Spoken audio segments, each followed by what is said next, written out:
Bueno, ahora sí ya adentrándonos en lo que es como tal el abordaje, como dijimos, más enfocado hacia la patología pulmonar. Lo primero que hay que tener claro al enfrentarse a un TAC de tórax cuando uno está abordando un paciente con una posible patología pulmonar es que el pulmón se divide en unas unidades funcionales que se conocen como lobulillo pulmonar secundario. Esta unidad funcional está compuesta, pues mide más o menos 1 a 2 centímetros y está compuesta más o menos por 5 a 15 acinos alveolares. Más o menos así es como la fotico de cómo estaría compuesto un lobulillo pulmonar secundario. Está así uno de la vasculatura llegando y aquí se ve un conjunto, un acúmulo de alvéolos y estas como figuras es lo que se conoce como el lobulillo pulmonar secundario.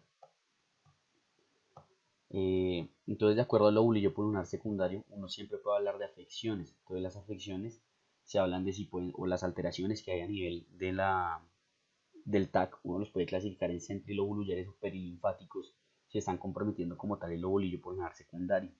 Entonces las centrilobulares, digamos que siempre van a ser infecciones adquiridas o afecciones, no necesariamente infecciones, sino cualquier afección adquirida por la vía aérea, mientras que las perilinfáticas van a ser más afecciones adquiridas por parte de los vasos sanguíneos o los vasos linfáticos. Entonces en un TAC lo que uno vería es una afección más a nivel del nódulo y un compromiso que no es tan perilinfático, o sea, no está como tal en los bordes del lobulillo, mientras que en las perilinfáticas el centro del lobulillo se ve limpio, mientras que los alrededores o las delimitantes se ven claramente afectadas.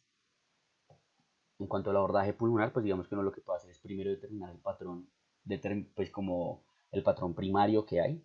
Lo segundo es después de haber determinado el patrón, es este patrón dónde se ubica o dónde se localiza conforme al lobulillo pulmonar secundario.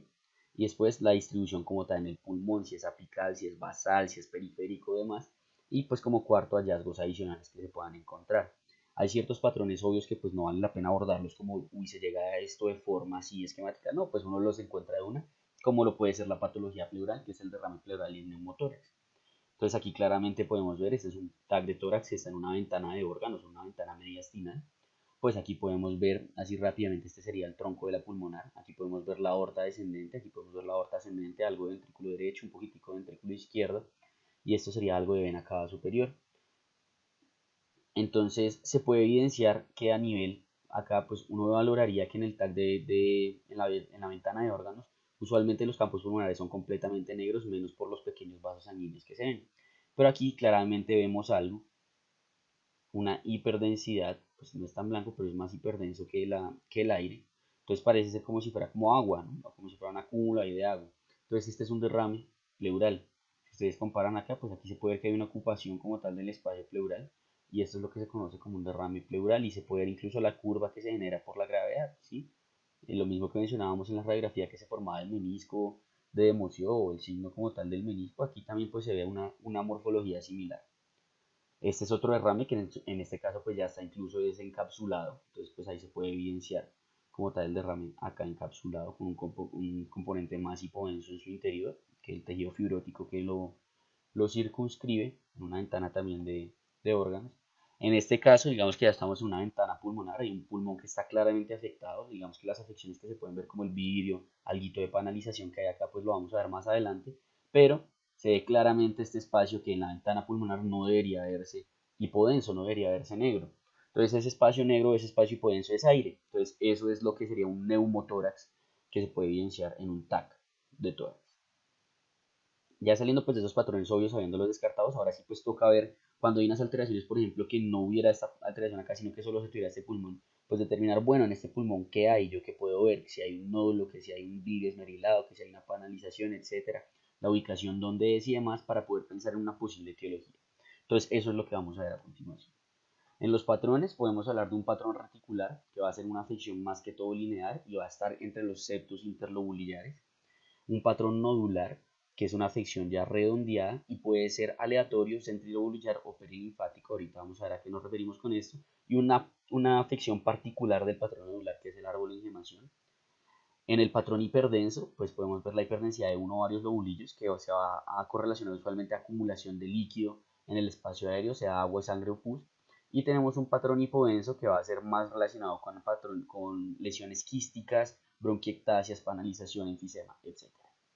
Entonces vamos a ver y a desglosar cada uno de estos patrones. Vamos a empezar con el reticular. El reticular, como dijimos ahorita, se ve una alteración que hay como tal en los septos interlobulillares, sea pura acumulación de líquido, de tejido fibroso o alguna infiltración celular que pueda ocurrir en estos sitios. Entonces, el líquido que podemos pensar, pues como tal que haya un derrame, un edema pulmonar, perdón, que está comprometiendo esos tejidos o esos septos interlobulillares, ahí podría ser líquido. Tejido fibroso o infiltración celular podría ser una alteración carcinomatosa, una sarcoidosis, etc. Entonces el patrón reticular puede ser lineal u homogéneo, que va a ser más una diseminación linfangítica o un edema pulmonar o una proteinosis alveolar, o puede ser nodular o irregular, en cuyo caso pensamos también en una diseminación linfangítica, sarcoidosis muy característico y silicosis, o cualquier neumoconiosis se puede presentar con un patrón reticular nodular o irregular. Entonces, ¿cómo se van a ver más o menos? Pues aquí digamos que uno podría evidenciar, aquí están los lobulillos pulmonares secundarios, como dijimos pues acá que no está alterado y no hay patología, no se ve, pero aquí está muy bien marcado ese lobulillo pulmonar secundario. Y si ustedes ven las alteraciones que hay, esas alteraciones interlobulillares son muy lineales, aquí también se puede ver, son unas líneas recticas. Aquí se puede ver también un compromiso por edema pulmonar, digamos que esto aquí que se puede ver es vidrio, que ahorita lo vamos a ver más a fondo, pero el vidrio también se correlaciona con edema pulmonar.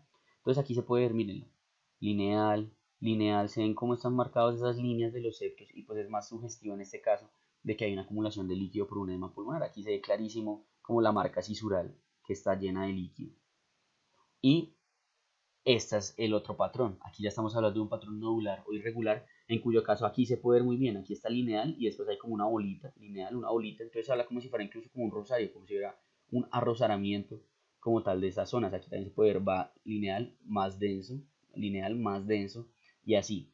Entonces ese va a ser el nodular o irregular. Si no estoy mal, esto es de un paciente con sarcoidosis o con silicosis. Aquí también se ve pues claramente, mírenlo, este está perfecto.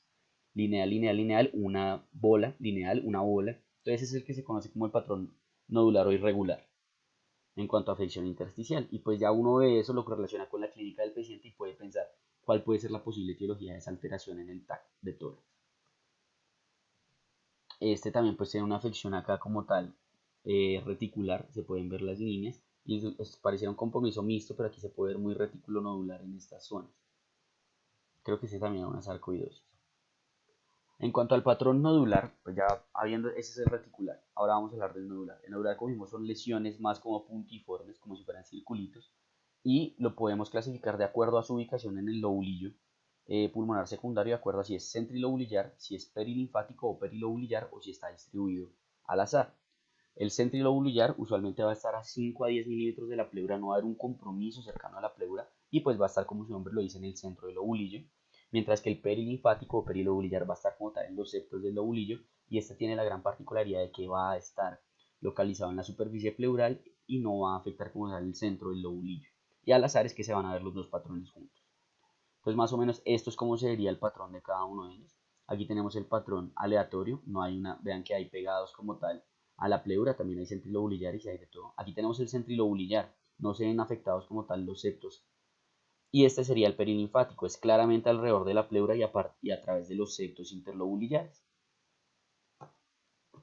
Entonces, cuando tenemos un patrón nodular centrilobulillar, lo que se puede pensar es una neumonitis por hipersensibilidad, una bronquiolitis o una carcinomatosis. Y las infecciones también pueden generar este tipo de patrón. A nivel perilinfático vamos a pensar en sarcoidosis, silicosis, carcinomatosis. Y al azar vamos a pensar en tuberculosis, metástasis o infecciones fúngicas. Entonces esto sería lo que sería un patrón nodular centrilobulillar. La imagen no es la mejor y no creo que el video quede también. Pero aquí se alcanza a ver estas pequeñas hiperdensidades. Ustedes pueden ver que si hiciéramos acá una línea imaginaria, si hiciéramos acá una línea imaginaria podríamos, esto no me deja dibujar,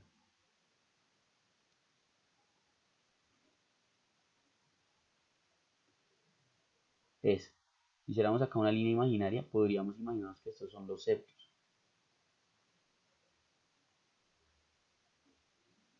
Y ustedes pueden ver que estas afecciones, estas hiperdensidades que hay, están acá al interior del lobulillo. Mírenla, mírenla, mírenla. Y esta de acá. Entonces tenemos un patrón nodular centrilobulillar. ¿Listo? Eh, un patrón nodular centrilobulillar que está pues bastante marcado como tal. Este también es un patrón nodular, en cuyo caso, digamos que podemos ver, esperen, la busco mejor. Aquí se puede ver un compromiso como tal de los septos interlobulillares y se puede ver que todos estos nódulos que hay están también pegados a la pleura. Miren, la distancia que hay con la pleura es mínima, entonces sería un patrón nodular ya más paralinfático, igual que este. Igual que este, aquí podemos ver que van muy relacionados con las líneas intersticiales, se ve marcado como tal el intersticio o los septos interlobulillares, y podemos ver los nódulos muy pegados hacia la pleura, sobre todo aquí hay un gran compromiso. Aquí se ve muy claro el septo, vean el septo cómo va, aquí están los nódulos en el septo y los nódulos están muy pegados hacia la pleura. Y por último tenemos al azar, este tiene de todo, tiene compromiso intersticial con las líneas, tiene también centrilobulillar en estos lados, ustedes lo pueden ver, aquí está pegado a la pleura, entonces sería el que es aleatorio.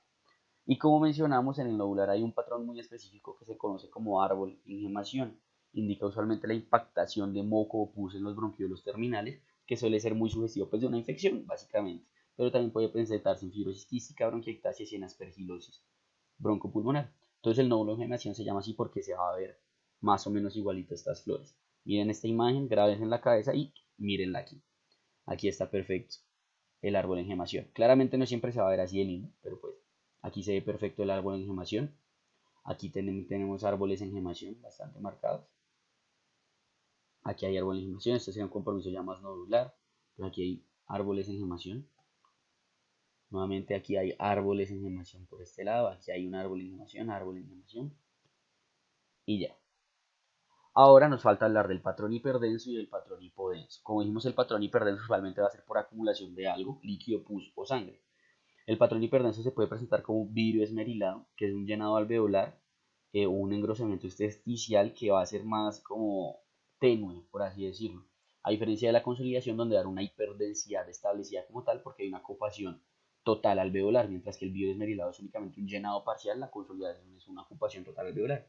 Entonces el vidrio esmerilado se va a ver así, grisecito, ¿listo? Una hiperdensidad sutil, mientras que la consolidación va a ser una hiperdensidad franca. Si es agudo el patrón hiperdenso, se puede pensar en un edema pulmonar, sobre todo el vidrio esmerilado es muy característico, una hemorragia pulmonar, infección o una neumonía eosinofílica. Y a nivel crónico se puede pensar en la gran mayoría de las EPID, neumonía por hipersensibilidad, neumonía organizativa, neumonía eosinofílica, fibrosis pulmonar y en raros casos el carcinoma broncoalveolar. Entonces esto es lo que sería el vidrio esmerilado. Mírenlo aquí, está bastante marcado. También tenemos algo de nódulos, pero aquí está bien marcado el vidrio esmerilado. Si ustedes ven, comparen, esto sería un parénquima pulmonar normal y aquí está claramente más como grisecito, más hiperdenso.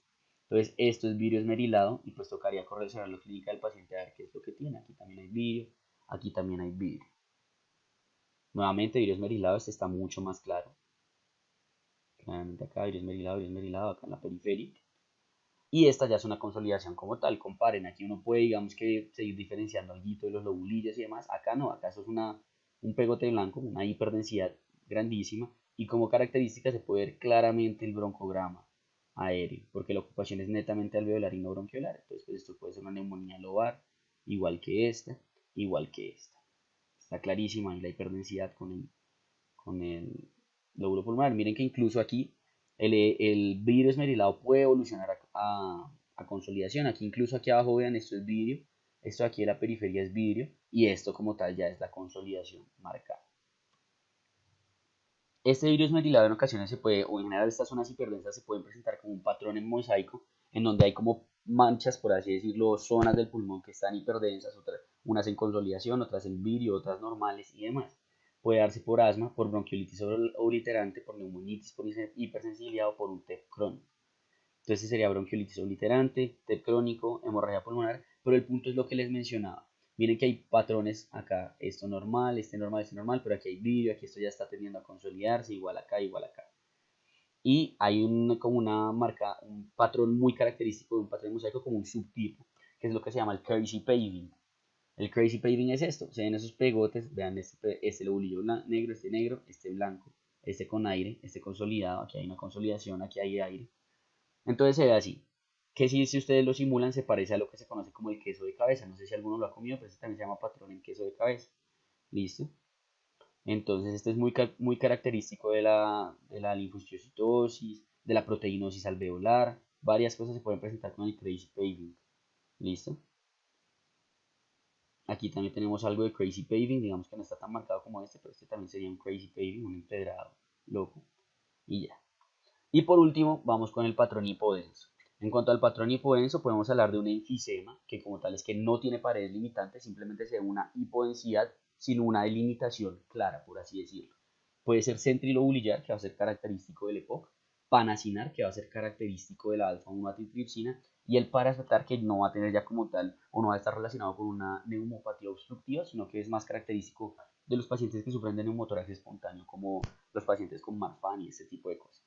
Los quistes sí van a ser hipodensidades con pared limitante a diferencia del enfisema, y dependiendo del grosor de la pared, si esta es menor a 4 centímetros se habla del quiste, si es mayor a 4 centímetros se habla de una cavidad como tal. Se puede presentar en linfangielomatosis, histiocitosis de células de Langerhans. Ese era el que se me había olvidado. Crazy paving es muy característico de la histiocitosis. Neumonitis, neumatoceles, panalización, etc. Las bronquiectasias pues van a ser una dilatación bronquial irreversible donde vamos a ver el bronquio ensanchadísimo, y la panalización es que hay unos quistes pequeñitos subpleurales que suelen estar sobre todo en la periferia y van a estar relacionados con esto: fibrosis pulmonar idiopática, asbestosis, esclerodermia, neumonitis por hipersensibilidad y sarcoidosis. Sobre todo la fibrosis pulmonar idiopática es muy característica que esta sea a nivel periférico, la panalización. Entonces este es el patrón hipodenso, lo que mencionábamos. Entonces a nivel del enfisema, este sería el enfisema centrilobuliar, que es el característico del EPOC. El panseptal va a afectar absolutamente todo, panacinar, que es el del alfa-1 antitripsina, y el paraseptal va a estar comprometido exclusivamente a la periferia. Aquí tenemos los quistes pulmonares, que si esta pared, como dijimos, fuera mayor a 4 centímetros, sería lo que se conoce como una cavidad. Bronquiectasias, que se pueden presentar así, bronquiectasias por tracción, o si la bronquiectasia se corta como en forma perpendicular, pues lo que se va a tener es un anillo como tal engrosado y se llaman anillos de sello, porque si ustedes miran es el anillo y aquí arribita tiene como para poner el sello. Se llama el patrón anillo de sello o como tal la panalización. Entonces aquí podemos ver lo que sería un enfisema centrilobuliar más que todo. Vean cómo se ven estas zonas o estos círculos hipodensos. Este podría ser un paciente con EPOC. Aquí tenemos más un enfisema paraseptal. Si ustedes ven acá en el interior no hay casi enfisema y está más delimitado.